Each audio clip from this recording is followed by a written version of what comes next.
Kalau ada orang kafir, orang jahil, orang iseng bertanya kepada kita, "Hai muslim, kamu kan merasa benar, coba sebutkan kapan kiamat terjadi." Jawab dengan jujur, "Innama ilmuha indallah." Pengetahuan tentang hal itu hanya ada di sisi Allah.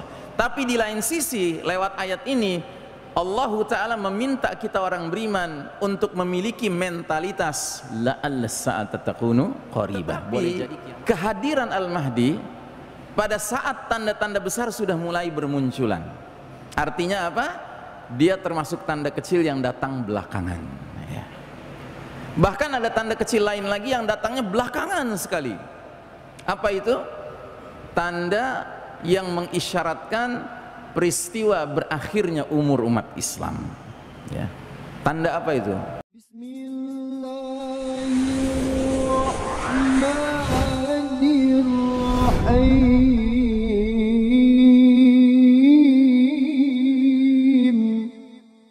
Hadirin jamaah kaum muslimin dan muslimat rahimakumullah, mitra muslim yang berbahagia, segala puja dan puji hanya milik Allah Subhanahu wa taala. Kita bersyukur atas limpahan nikmat yang kita terima, khususnya nikmatul iman wal Islam, yang hanya dengan itulah hidup kita menjadi lurus, menjadi benar, menjadi terang, dan menjadi selamat di dunia dan di akhirat. Dan juga kita syukuri nikmat sehat walafiat, yang dengan itulah segenap urusan dan tugas dapat kita tunaikan. Mudah-mudahan Allah Ta'ala menjadikan kita hamba-hambanya yang pandai bersyukur, sehingga kian hari nikmat yang kita terima kian bertambah, dan pada gilirannya ketika Allah Ta'ala memisahkan diri kita ini dengan dunia yang fana ini, mudah-mudahan kita dalam puncak keimanan dan keislaman kita. Salawat salam sejahtera marilah senantiasa kita doakan semoga terlimpah kepada manusia pilihan, Imamul Muttaqin, pemimpin orang-orang bertakwa, sekaligus qaidil mujahidin, panglima para mujahid yang sejati, Nabiullah Muhammad sallallahu alaihi wasallam, keluarganya, sahabatnya, dan para pengikutnya yang setia hingga akhir zaman. Dan semoga kita termasuk umatnya yang senantiasa dirahmati Allah Ta'ala, amin ya rabbal alamin. Saudara sekalian rahimakumullah, alhamdulillah sore hari ini persis ketika landing, Allah Ta'ala mentakdirkan hujan lebat turun di airport Surabaya, ya. Syekh Abdurrahman Baraja yang menjemput kami mengatakan hujan itu persis turun jam 5, sedangkan kita landing jam 5 lebih 5, ya. Alhamdulillah, mudah-mudahan ini pertanda bumi Surabaya menyambut kehadiran kami, ya, sebagai bentuk keberkahan dari Allah Ta'ala. Pada kesempatan ini, seperti yang terlihat di layar, tema kita adalah Asyra ayat. Asyra artinya 10, ayat artinya tanda-tanda. Dan tanda-tanda yang dimaksud di sini adalah tanda-tanda kiamat. Dan lebih spesifik lagi, ketika disebutkan dengan angka terbatas, Asyra ayat, maknanya adalah tanda-tanda besar kiamat, ya. Sebab para ulama kita telah memilah, telah membagi tanda-tanda dekatnya kiamat ke dalam dua kategori. Ada yang disebut alamatus sughra, tanda-tanda kecil, dan ada yang disebut alamatul kubra, tanda-tanda besar, ya.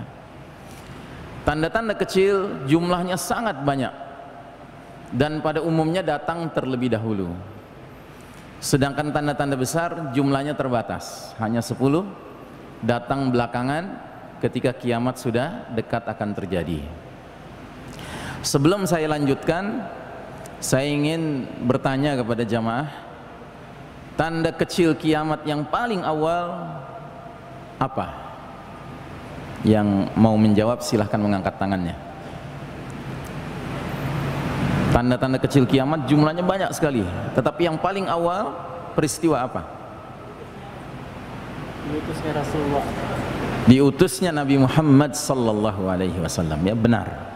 Jadi diutusnya Nabi Muhammad sallallahu alaihi wasallam merupakan alamatus sughra al-ula, tanda kiamat, tanda kecil kiamat yang paling pertama. Sedangkan dalam surat Al-Ahzab Allah Subhanahu wa taala berfirman bahwa nabi kita ini merupakan khataman nabiyyin, penutup rangkaian para nabi.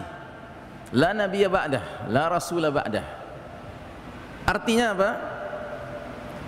Itulah sebabnya Nabi kita sering dijuluki Nabi akhir zaman. Apa maknanya bahwa Nabi kita merupakan Nabi akhir zaman? Maknanya adalah semenjak Nabi Muhammad sallallahu alaihi wasallam diutus ke muka bumi ini, maka lembaran sejarah dunia ini memasuki lembaran akhir zaman. Dan kita umat Muhammad sallallahu alaihi wasallam dijuluki umat akhir zaman. Apa artinya? Artinya we are the last of mankind. Kita ini adalah umat manusia yang terakhir. Sesudah kita tidak ada lagi umat manusia, karena dunia ini akan berakhir. Jadi perumpamaannya seperti sebuah kitab tebal, judulnya Sejarah Dunia. Maka bab terakhir adalah bab Nabi Muhammad sallallahu alaihi wasallam dan umatnya. Buku ini sudah tinggal sekitar 5 lembar lagi. Habis itu berakhirlah dunia ini. Karenanya Allah Subhanahu wa taala berfirman dalam surat Al-Ahzab ayat 63, Yas'alukan nasu 'anis sa'ah, manusia bertanya kepada engkau Muhammad sallallahu alaihi wasallam mengenai kiamat. Qul, katakan pada mereka, innama ilmuha indallah, sesungguhnya pengetahuan tentang kiamat hanya ada di sisi Allah taala. Jadi kaum Quraisy bertanya kepada Nabi kita mengenai kiamat, kapan terjadinya? Kalau benar akan terjadi kiamat, kapan terjadinya wahai Muhammad? Maka Nabi kita disuruh oleh Allah menjawab, sesungguhnya pengetahuan tentang kiamat itu hanya di sisi Allah Ta'ala. Jadi tidak ada seorang manusia pun yang tahu jadwal kiamat, tidak ada. Termasuk Nabi Muhammad SAW sendiri tidak mengetahui kapan jadwal kiamat terjadi. Karenanya tidak ada satu hadis pun yang menyebutkan tahun, bulan, apalagi tanggal terjadinya kiamat. Tidak ada. Satu-satunya hadis yang mengisyaratkan kapan terjadinya kiamat, hadis sahih riwayat Bukhari. Namun hadis ini hanya menyebutkan harinya, yaitu hari apa? Hari Jumat. Tapi Jumat yang mana? Innama ilmuha indallah. Hadisnya kurang lebih berbunyi sebagai berikut. Tidak ada hari di mana matahari bersinar yang lebih baik daripada hari Jumat. Pada hari itulah Allah Ta'ala menciptakan Adam alaihi salam. Pada hari itulah Allah memasukkan Adam ke dalam jannah. Pada hari itulah Allah mengeluarkan Adam dari jannah. Pada hari itulah Allah menerima taubatnya Adam. Pada hari itulah Allah akan memasukkan kembali Adam ke dalam jannah. Dan pada hari itulah tegaknya hari kiamat. Jadi satu-satunya hadis yang mengisyaratkan kapan terjadinya kiamat hanya hadis ini, dan ini mengisyaratkan harinya saja. Tapi hari tanggal berapa, bulan apa, tahun berapa, innama ilmuha indallah. Karenanya saudara-saudara mungkin masih ingat dulu Hollywood menerbitkan sebuah film judulnya 2012. Masih ingat? Ya. Film itu menggambarkan kejadian-kejadian bencana multidimensi. Mereka menyebutnya apokalips, ya, hari kiamat. Dan sutradara film itu berasumsi bahwa peristiwa apokalips itu akan terjadi tanggal 21 Desember tahun 2012, ya. Silahkan kalau Anda punya aplikasi kalender di smartphone Anda, di HP Anda buka 21 Desember 2012, ternyata hari Jumat, ya. Boleh jadi sutradara ini tahu hadis tadi, ya kan? Bahwa kiamat akan terjadi hari Jumat, tapi ternyata bukan Jumat 21 Desember 2012, ya. Sudah lewat dan kiamat belum terjadi. Nah, namun di ujung ayat surat Al-Ahzab ini Allah Ta'ala kemudian berfirman, wa ma yudrika la'alla as-sa'ata takunu qaribah. Dan tahukah kamu wahai Muhammad, boleh jadi kiamat itu sudah dekat waktunya, ya. Nah, jadi ini perpaduan antara dua sikap. Orang beriman itu dituntut untuk memiliki sikap tawadu, rendah hati. Kalau ada orang kafir, orang jahil, orang iseng bertanya kepada kita, "Hai Muslim, kamu kan merasa benar. Coba sebutkan kapan kiamat terjadi. Jawab dengan jujur, innama ilmuha indallah. Pengetahuan tentang hal itu hanya ada di sisi Allah. Tapi di lain sisi, lewat ayat ini Allah Ta'ala meminta kita orang beriman untuk memiliki mentalitas la'alla sa'ata takunu qaribah. Boleh jadi kiamat sudah dekat. Jadi kita tidak boleh bermentalitas terus menerus menghibur diri dengan mengatakan, alah ngapain sih dengerin ustadz tuh ngomongin kiamat, kan masih lama kiamat gitu. Kita masih punya rencana bikin townhouse di bulan, belum rencana kita bikin apartemen di Mars, di Jupiter gitu. Belum lagi kita masuk ke era alternative intelligence ya, alat-alat canggih elektronik yang nantinya kita tinggal naik mobil tidak perlu pakai driver, cukup naik mobil duduk, kita bilang antar saya ke jalan Iskandar Muda gitu, nomor sekian, nah udah mobilnya bergerak sendiri.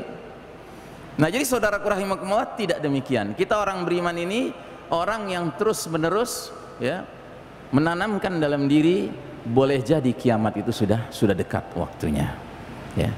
Jangankan kita yang hidup di tahun 1440 Hijriah, ada riwayat mengatakan pada suatu hari seorang sahabat keluar rumah, dia lihat di kejauhan ada asap membumbung.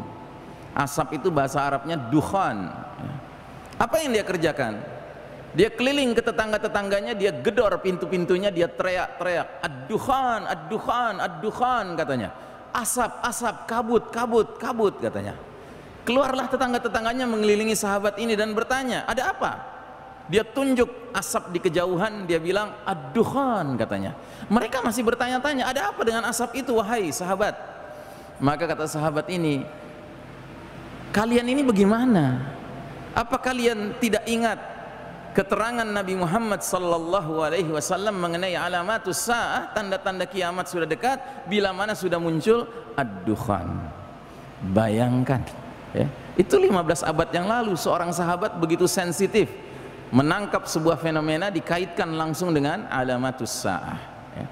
Dan perlu kita ketahui, ad-dukhan ini kalau kita tinjau dari sudut pengelompokan tanda-tanda kiamat, dia termasuk apa? Alamatus sughra, tanda kecil, ataukah alamatul kubra, tanda besar? Ad-dukhan termasuk yang mana? Tanda besar. Artinya apa? Artinya sahabat itu bukan saja mengatakan ini tanda kiamat, tapi ini tanda besar kiamat. Sedangkan tanda besar kiamat itu munculnya belakangan, ketika kiamat sudah dekat sekali akan terjadi. Jadi kalau sahabat saja 15 abad yang lalu begitu rupa sensitifnya mengkait-kaitkan peristiwa dengan tanda-tanda sudah dekatnya kiamat, kira-kira kita yang hidup sekarang ini di tahun 1440 Hijriah atau abad 21 Masehi, pantasnya lebih santai atau lebih serius? Ya lebih serius lah, karena jarum jam berputar ke depan, tidak ada ceritanya jarum jam berputar ke belakang ya. Nah jadi saudaraku rahimakumullah, tanda-tanda kecil jumlahnya sangat banyak. Semenjak Nabi diutus, setelah itu tanda kecil demi tanda kecil bermunculan. Nah namun demikian, sekalipun sebahagian besar tanda-tanda kecil muncul terlebih dahulu, ada juga tanda-tanda kecil yang datangnya belakangan ya. Sebagai contoh, zuhur al-mahdi, hadirnya al-mahdi. Al-mahdi ini bukan nama seseorang, tetapi dia gelar seseorang. Artinya laki-laki yang mendapat petunjuk dan laki-laki yang ditunjuk Allah untuk memainkan peranan sebagai amirul mukminin fi akhir zaman, pemimpinnya orang beriman di akhir zaman. Kalau kita perhatikan hadis-hadis tentang tanda-tanda besar, tidak kita jumpai Mahdi itu termasuk tanda besar. Artinya dia tanda kecil. Tetapi kehadiran Al-Mahdi pada saat tanda-tanda besar sudah mulai bermunculan. Artinya apa? Dia termasuk tanda kecil yang datang belakangan ya. Bahkan ada tanda kecil lain lagi yang datangnya belakangan sekali. Apa itu? Tanda yang mengisyaratkan peristiwa berakhirnya umur umat Islam ya. Tanda apa itu? Tanda yang dikatakan dalam hadis, angin lembut berhembus dari Yaman, dalam riwayat yang lain dari Syam. Angin ini lebih lembut dari sutra, aromanya wangi seperti misik, seperti kasturi. Angin ini tugasnya mencari-cari orang beriman. Sampai orang yang imannya tinggal seberat biji zarrah sekalipun dicari sama angin ini. Untuk diapakan? Untuk diwafatkan baik-baik. Dan kalau semua orang beriman sudah wafat terkena angin lembut ini, maka kata Nabi Muhammad sallallahu alaihi wasallam, tinggallah yang tersisa di dunia ini syirarin nas, manusia-manusia yang paling buruk, manusia-manusia yang paling jahat, orang-orang kafir 24 karat. Mereka akan berbuat aneka kemungkaran sampai Allah takdirkan mereka lah yang mengalami dahsyatnya peristiwa kiamat, ya. Nah, angin lembut ini dia tidak termasuk 10 tanda besar. Kita tidak temukan dalam hadis 10 tanda besar angin lembut, tidak ada. Berarti dia tanda kecil. Tetapi kemunculannya ketika tanda-tanda besar sudah banyak sekali yang bermunculan. Sudah 9 tanda besar muncul, tinggal satu lagi tanda besar belum muncul, yaitu api keluar dari Yaman menggiring manusia untuk berkumpul mengalami dahsyatnya peristiwa kiamat, ya. Nah, jadi saudaraku rahimakumullah, itu tanda-tanda kecil.